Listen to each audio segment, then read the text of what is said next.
Super star Mahesh Babu Guntur కారం cinema తర్వాత Rajamouli cinema ఒప్పుకోవడంతో ఆ సినిమా చాలా సమయం పట్టేలా ఉంది. దీంతో ఈ గ్యాప్లో ఫ్యాన్స్ని అలరించడానికి తన వాయిస్తో ముఫాసా సినిమాతో వచ్చాడు Mahesh Babu. The lion king సినిమాకు ప్రీక్వెల్గా తెరకెక్కిన ముఫాసా సినిమా ఇటీవల డిసెంబర్ 20న విడుదల అయింది.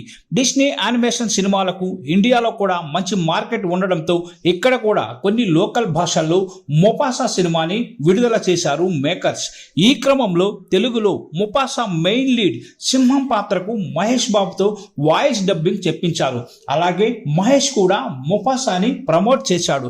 దీంతో మహేష్ బాబు ఫ్యాన్స్ ముఫాసా సినిమాని సెలబ్రేట్ చేసుకున్నారు. థియేటర్స్ లో మహేష్ బాబు వాయిస్ ని ఓ రేంజ్ లో సెలబ్రేట్ చేసుకున్నారు ఫ్యాన్స్. మహేష్ బాబుకి కటౌట్స్ పెట్టి హడావిడి చేశారు. జస్ట్ వాయిస్ ఇచ్చినందుకే ఈ రేంజ్ సెలబ్రేషన్స్ అని అంతా ఆశ్చర్యపోయారు కూడా. అయితే మహేష్ బాబు వాయిస్ ఈ సినిమా బిజినెస్ కి తెలుగులో బాగా కలిసి వచ్చింది.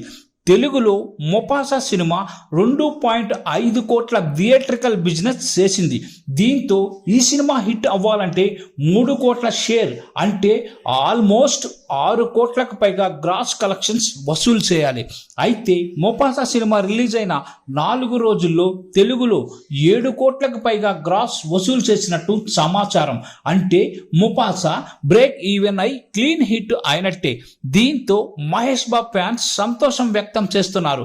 ఈ వీకెండ్ పెద్దగా సినిమాలు లేకపోవడం, క్రిస్మస్ హాలిడేస్ కూడా ఉండటంతో ముఫాసా తెలుగు వర్షన్ మరింత కలెక్ట్ చేసే అవకాశం అయితే ఉంది. అమెరికాలో కూడా ముఫాసా తెలుగు వర్షన్ ని రిలీజ్ చేయనున్నట్టు తెలుస్తోంది.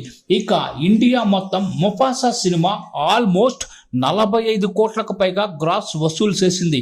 హిందీలో ముఫాసాకు షారూక్ ఖాన్ వాయిస్ ఇవ్వడంతో కేవలం హిందీ వెర్షన్ 15 కోట్ల వరకు గ్రాస్ కలెక్ట్ చేసింది.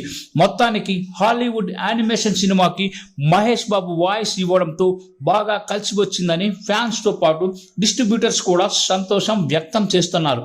ఇక మహేష్ రాజమౌళి సినిమా ఎప్పుడు మొదలవుతుందో అని ఫ్యాన్స్ ఈగర్గా ఎదురు చూస్తున్నారు.